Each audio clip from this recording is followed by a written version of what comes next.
This is a short video that showcases some footage from day 1 of week 2 of my full body natural bodybuilding routine.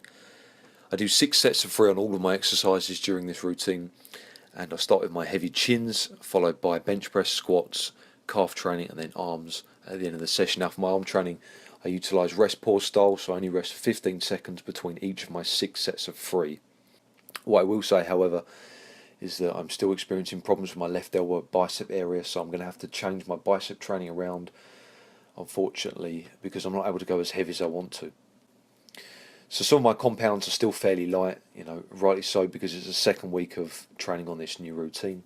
As I mentioned in one of my previous videos not too long ago, you shouldn't start a new routine off too heavy because it gives you no room for improvement. However, the weight's still heavy enough to provide an adequate stimulus. Which brings me on to the main point of the video really, and that's the relationship between volume and intensity.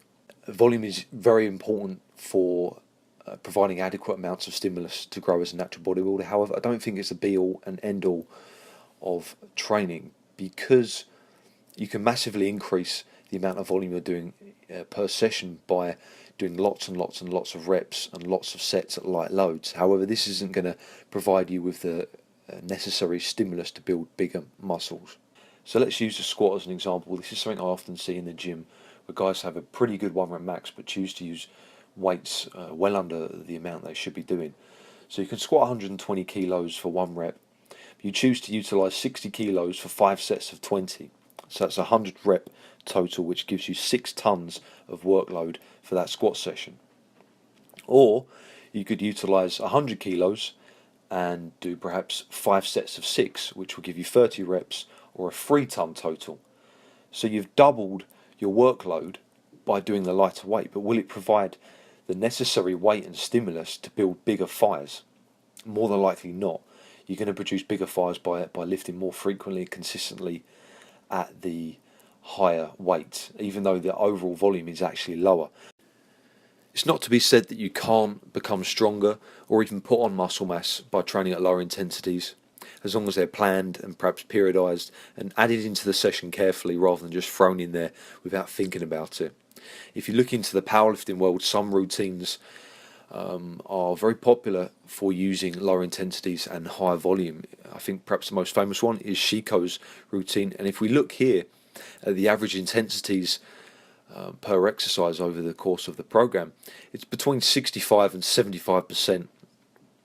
And even then there are some lifts over 80% of their 1 rep max and 90%. And this is the program that's notorious for being low intensity, high volume. So I think it's important to utilise a range of intensities or percentages of your 1 rep max.